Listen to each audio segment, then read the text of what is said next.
तो movie start होती है हमको अपोकलिप्टिक टाइम की क्लिप दिखाते हुए, यानी जब हज़ारों साल पहले इंसान जैसे नज़र आने वाले मॉन्स्टर्स जिनको टाइटन कहा गया है उन्होंने पूरी दुनिया को डिस्ट्रॉय कर दिया होता है। इनसे बचकर अपनी जान बचाने के लिए इंसानों को अपनी ही बनाई गई दीवारों के पीछे सर्वाइव करना पड़ रहा था। वो लोग वहाँ इस उम्मीद पर ज़िंदगी गुजार रहे थे कि अगर टाइटन्स ने दोबारा हमला किया तो उनकी ये दीवार उनको प्रोटेक्ट करेगी। पर अब 100 सालों से भी ज़्यादा हो चुका था और टाइटन्स का कोई अता पता नहीं था। बस टाइटन अब मानो किताबों में लिखी गई कहानियों तक रह गए हों, जो कि बच्चों को डराने के लिए इस्तेमाल की जाती हों। और कोई भी इंसान दीवार के उस साइड पे जा नहीं सकता था, क्योंकि गवर्नमेंट ने टाइटन्स के डर से दीवार के पास जाना भी डिसअलाउ किया हुआ था। इसीलिए लोग मुश्किल में भी ज़िंदगी गुजारने के लिए तैयार हो गए थे। दीवार के अंदर की दुनिया को 3 हिस्सों में डिवाइड किया गया था। एरिया नंबर 3 फार्मर्स और लेबरर्स का था, जो कि खेती बाड़ी करके अपना गुजारा करते थे। एरिया नंबर 2 इंडस्ट्रियल था, वहाँ पे फैक्ट्रीज लगाई गई थी। एरिया नंबर 1 प्राइमरी था, जहाँ पे अमीर लोग पूरी दुनिया को कंट्रोल करते थे और किसी भी इंसान को परमिशन नहीं थी एक एरिया छोड़ के दूसरे एरिया जाने की। यहीं पे हमें एक लड़का जिसका नाम एरन होता है उसको दिखाया गया है। इस मूवी में उसको काफ़ी ज़्यादा ब्रिलियंट और टैलेंटेड दिखाया जाता है। उसका सपना था कि वो दुनिया के बाहर वाली दुनिया देख सके, और वही सपना अपने दोस्तों के साथ शेयर करता था, जिसमें एक लड़की जिसका नाम मिकासा था, वो और एरन का एक दोस्त। वो 4 दीवारों में प्रिजनर्स की तरह नहीं रह सकता। उसको लगता था कि टाइटन एग्जिस्ट करते ही नहीं है। यहीं पे एरन की एक दोस्त जिसका नाम मिकासा होता है, एरन और वो एक दूसरे को काफ़ी ज़्यादा लाइक करते हैं। जब एरन अपने दोस्तों के पास जा रहा होता है तभी वह एक स्ट्रेंज से आदमी से अजीब से आदमी से टकरा जाता है, लेकिन वो ज़्यादा गौर नहीं करता और अपने दोस्तों के पास आ जाता है। एरन अपनी फेवरेट जगह पे था, क्योंकि वहाँ से वो खड़े होके बाकी एरियाज़ को देख सकता था और वहाँ पे कोई आता नहीं था, क्योंकि वहाँ पे एक बॉम्ब मशीन पड़ी हुई थी। उसकी डर से वहाँ पे कोई भी नहीं आता था। और अब वो तीनों मिलकर डिसाइड करते हैं कि वो लोग दीवार के उस साइड की दुनिया देख कर आएंगे, यानी कि दीवार के बाहर की दुनिया। तो वो लोग फर्स्ट टाइम पूरे आर्मी ऑफिसर से बच के, उनकी नज़र से बच के दीवार के काफ़ी ज़्यादा करीब पहुँच जाते हैं। लेकिन तभी आर्मी ऑफिसर्स उनको पकड़ लेते हैं। लेकिन वहाँ पे एक हेड ऑफिसर आता है जो कि एरन का काफ़ी लाइक करता था। वो जानता था कि एरन कितना ब्रिलियंट और टैलेंटेड है। वो उसके पेशेंट को अंडरस्टैंड करता था। तो वो आके एरन और उसके दोस्तों को बचा लेता है।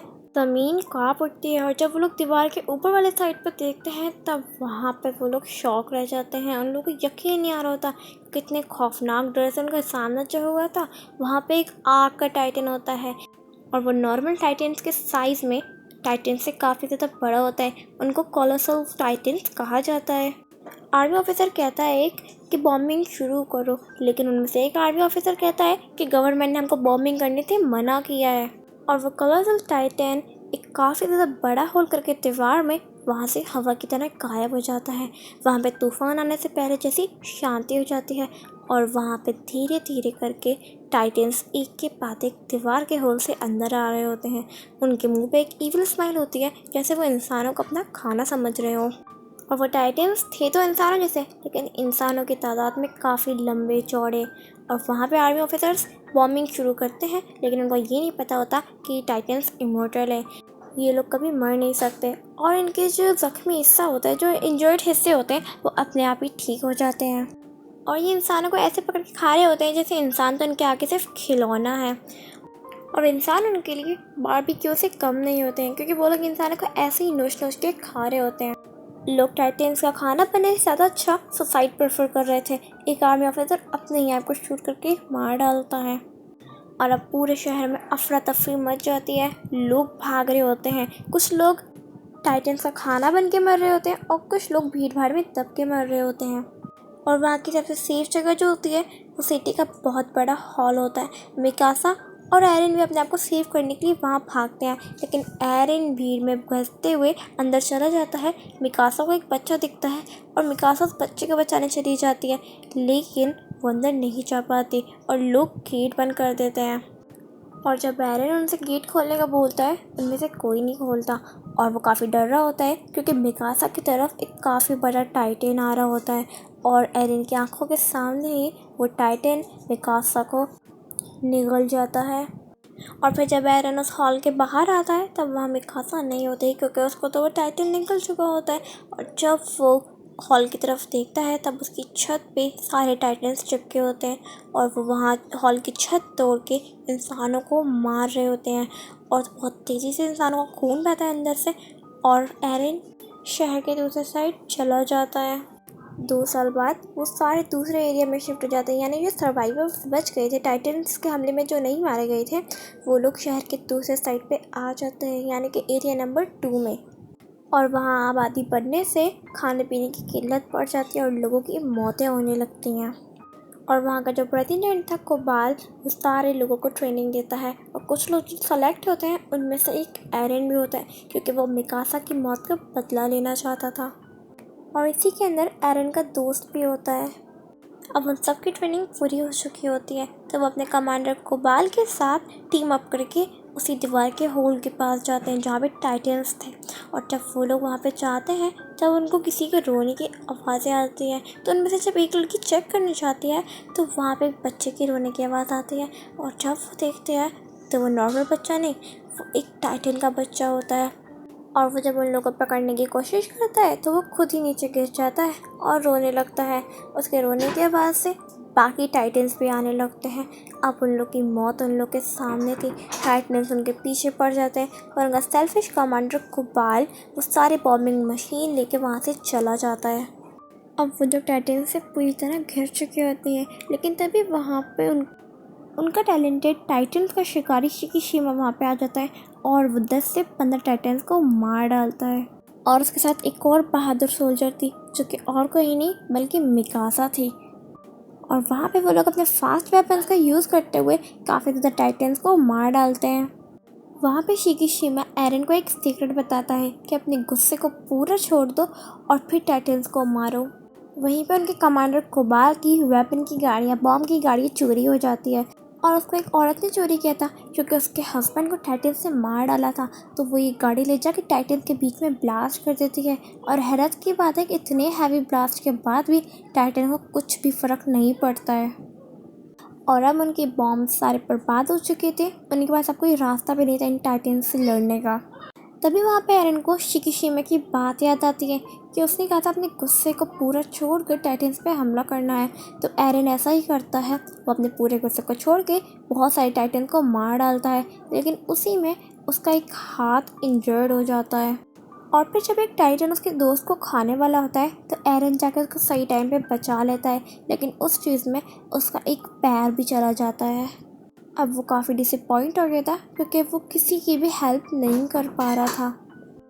और जब उसके दोस्त को एक टाइटन निगलने वाला था, एंड टाइम पे जाके एरन उसको बचा लेता है, लेकिन इस चीज़ में वो खुद टाइटन के पेट में चला जाता है। और फिर जब वो टाइटन के पेट में जाता है तब वो महसूस करता है कि वो धीरे धीरे करके डाइजेस्ट हो रहा है। ये चीज़ देख के मिकासा को तो कंट्रोल नहीं कर पाती और वो जाके उस टाइटन को मारने वाली होती है, लेकिन मिकासा की किस्मत बहुत बुरी होती है। मिकासा क्रैश कर जाती है और अब मिकासा की मौत, यानी कि बहुत बड़ा टाइटन उसके जस्ट सामने होता है। लेकिन तभी उस टाइटन को अपने पेट में कुछ महसूस होता है और उसके मुंह को चीरते हुए एक टाइटन उसके मुंह से बाहर आता है। और वहाँ पे एक बहुत बड़ा ब्लास्ट होता है और एक जायंट पैदा होता है, जो कि बाकी टाइटन्स को मार रहा होता है। लेकिन जब गौर से देखने में पता चलता है कि ये टाइटन और कोई नहीं बल्कि एरन ही है। और वो कमांडर एक बात करता है कि टाइटन के पीछे के गर्दन का हिस्सा काट दो। किसी को ये बात समझ में तो आती नहीं है, लेकिन फिर भी मिकासा उसके नेक के पीछे वाला हिस्सा काट देती है। और हैरत की बात, वहाँ से एरन बाहर आता है और उसका टूटा हुआ पैर और हाथ अब वो भी रिकवर हो चुके होते हैं। और अब एरन को पता लग जाता है कि वो भी टाइटन बन सकता है। और शिकीशिमा ये सब देख के हंस रहा होता है, जैसे उसको पहले से पता होता है। यहीं पे हम एरन का बचपन देख पाते हैं, जब उसके फादर ने उसके अंदर एक सीरम इंजेक्ट कर दिया होता है, जिससे वो टाइटन में कन्वर्ट हो सकता था। और उसके अंदर वो जो कमांडर जो था, जो कि एरन को काफ़ी लाइक करता था, उसके पेशेंट को अंडरस्टैंड करता था, वो भी उनके साथ था, इसीलिए तो वो एरन को बचाता था। और एरन के फादर एक बात कहते हैं कि ये बड़ा होके दूसरों की हेल्प करेगा। तभी उनके दरवाजे पे एक दस्तक होती है, एक नॉक होती है, और वहाँ पे गवर्नमेंट के लोग उनकी चेकिंग करने आए होते हैं। उस कमांडर और एरन को तो छुपा देते हैं वो लोग, लेकिन इसके फादर के, एरन के फादर के सारे एक्सपेरिमेंट को आगा के चले जाते हैं वो लोग। और पनिशमेंट के तौर पे एरन के पेरेंट्स को वो लोग वहाँ से ले जाते हैं अरेस्ट करके। अब कमांडर कोबाल एरन को पकड़ लेता है क्योंकि उसको लगता है कि एरन जो है वो उसके लिए खतरा है, क्योंकि उनको लगता था कि अगर कोई भी पर्सन अपने सक्सेस के लिए कुछ भी करेगा तो वो गलत करेगा। लेकिन कहीं ना कहीं एरन प्राउड होता है क्योंकि उसने दूसरों की मदद की थी। तभी छत तोड़ के एक टाइटन अंदर आता है और वो एरन को अपने साथ ले जाता है, लेकिन इसी चीज़ में जो कोबाल था वो दब के मर जाता है। और जब सारे लोग उसको रोकने की कोशिश करते हैं तब वो सबको दूर फेंक देता है और मेकासा से कहती है कि यहाँ से जाओ। और ऐसा लग रहा था कि वो मेकासा की बातों को अंडरस्टैंड कर रहा था और वो एरन को वहाँ से लेके चला जाता है। अब एरन की आँख एक काफ़ी ज़्यादा ब्राइट रूम में खुलती है और उसके सामने शिकीशिमा होता है और वो बताता है कि तुम टाइटन अपने फादर की वजह से बन सकते हो, क्योंकि तुम्हारे फादर ने तुम्हारे अंदर बचपन में एक सीरम इंजेक्ट किया था और टाइटन्स को भी उन्होंने ही इन्वेंट किया था। और बैरन और उनके साथी का प्लान ये होता है कि वो लोग सारे टाइटन्स की नज़र से बच के जाएंगे और बॉम्ब ब्लास्ट करेंगे, जो कि उनके पास आखिरी बॉम्ब था। तो वो लोग जब जा ही होते हैं तब उनको शिकीशिमा रोक लेता है और वो कहता है हम ये बॉम्ब गिरा के एरिया 2 डिस्ट्रॉय कर देंगे, जिससे इंसानों को ना चाहते हुए भी टाइटन से लड़ना पड़ेगा। और फिर उसके बाद हम गवर्नमेंट को ही ख़त्म कर देंगे, क्योंकि उन्हीं की वजह से ये सारा काम हुआ था। तो एरन और उसके दोस्त इस बात पर एग्री नहीं करते हैं। वो कहते हैं कि इसके अंदर बेकसूरों की जान जा सकती है। और इसी बीच उन लोग की लड़ाई होने लगती है और शिकीशिमा जल्दी से अपने आप को मार के टाइटन में तब्दील कर लेता है। और शिकीशिमा के अंदर भी ये एबिलिटी थी कि वो अपने आप को टाइटन बना सकता था। और ये वही टाइटन था जो कि एरन को अपने साथ लेके गया था। अब एरन और शिकीशिमा के बीच में बहुत ज़्यादा लड़ाई होती है। कभी एरन शिकीशिमा पे भारी पड़ रहा था और कभी शिकीशिमा एरन पे। और इन लोगों की लड़ाई हो ही रही होती है तो उसके बीच उनका कमांडर कोबाल आ जाता है। हाँ, वो मरा नहीं था। और हमको ये बात भी पता चलती है कि शुरू में जो आग का जो था कोलोसल वाला टाइटन, वो और कोई नहीं बल्कि यही कोबाल था। और अब एरन और शिकीशिमा मिले उस आग के कोलोसल वाले टाइटन को मार डालते हैं, यानी कि अब फाइनली कोबाल मर चुका था। मिकासा और एरन भी साथ में काफ़ी खुश रहने लगे थे और इसी के साथ ही मूवी यहीं पर एंड जाती है। Thank you for watching.